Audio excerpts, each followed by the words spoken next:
often identified, I believe, by many as, because of the nature of my work, as feminist, or as I'm often told, if you're a person of African descent, you have to say that you're a womanist, which I must comment at this point. That really nullifies what such movements are all about. Are we not all women with common concerns, for example, and where we might not be identical in skin color or the particular trials and tribulations or opportunities in our various ethnicities or countries? Certainly, we should all move together, see us as a sisterhood fighting for human rights, because when you fight for the rights of women, it's for all humankind, because we are interdependent. But that said, my perspective in my writings, especially in the original stories I've built on traditional Bahamian folk characters and motifs, what people see or have perceived as a feminist bias, it comes directly from the way women characters are developed in Bahamian tradition. The amazing thing is, some of the most powerful characters in Bahamian tradition, the shape changes, those beings that can exist in two different forms, are all very powerful females.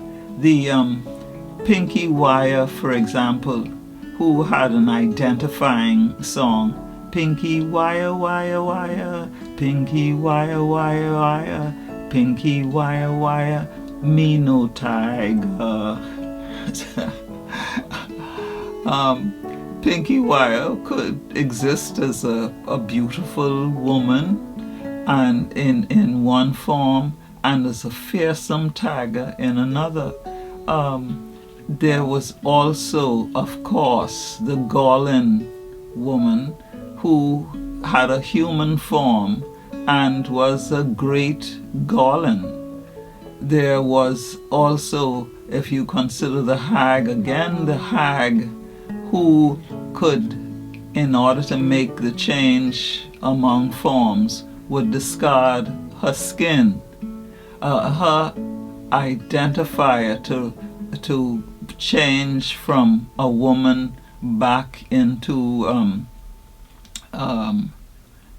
to change from the hag form, which was vampiric, into the human form. She had to locate her skin again, and she had a saying that invoked that the magic to reincorporate with the skin. Kinny, kinny, you know me. Kinny, kinny, you know me.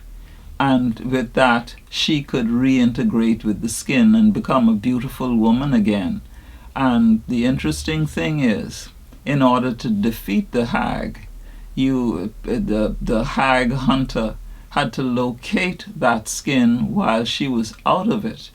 And if he or she sprinkled it with salt, then the hag could no longer take it on again. And so it was just this raw mass that was very vulnerable, and when the sun came up, it would die. But the interesting thing is, Bahamian women, I think, were the primary bearers of the storytelling tradition. But there is an interesting, because the way stories developed had to be a response to a certain degree of misogyny that is still apparent today in Bahamian society. unfortunately, this is a factor around the globe. Women are still not in possession. They will, by rights, we have, by nature, we should be considered, because we are entitled to the same human rights as any other being on the planet. But those rights are not often respected.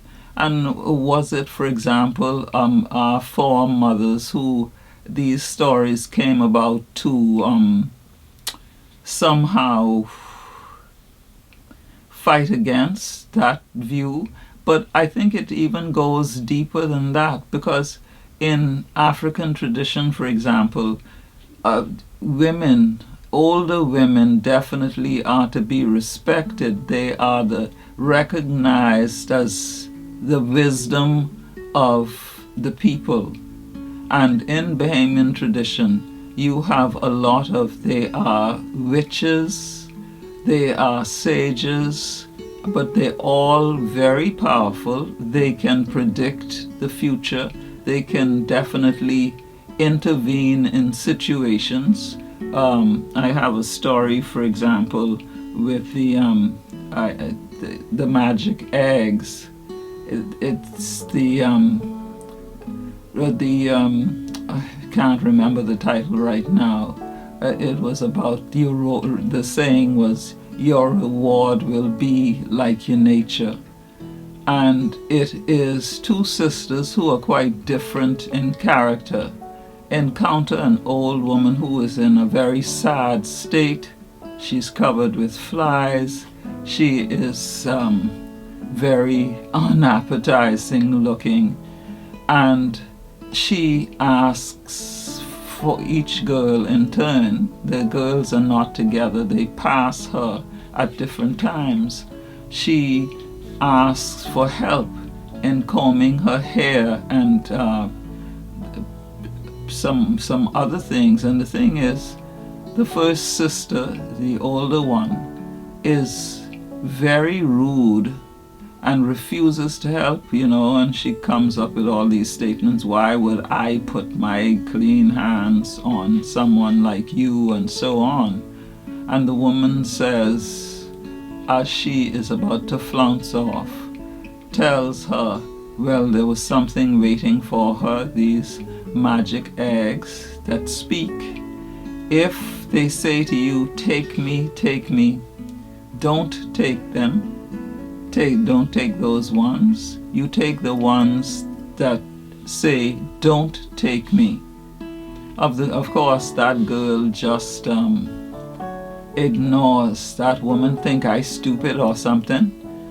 But the second sister, the younger one, does the kindness for the old woman, is very respectful of her, combs her hair for her, and whatever else she needs.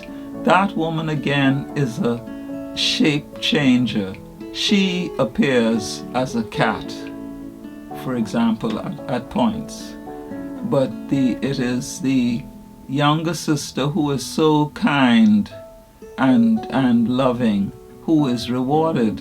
And that shows, for example, the Bahamian tradition is very strong in using the storytelling to convey the ethos of the community, the morals that they would wish their children to adopt. But it must be said, the stories are not just directed at children, not at all. Many are very adult, for example, but can be enjoyed widely.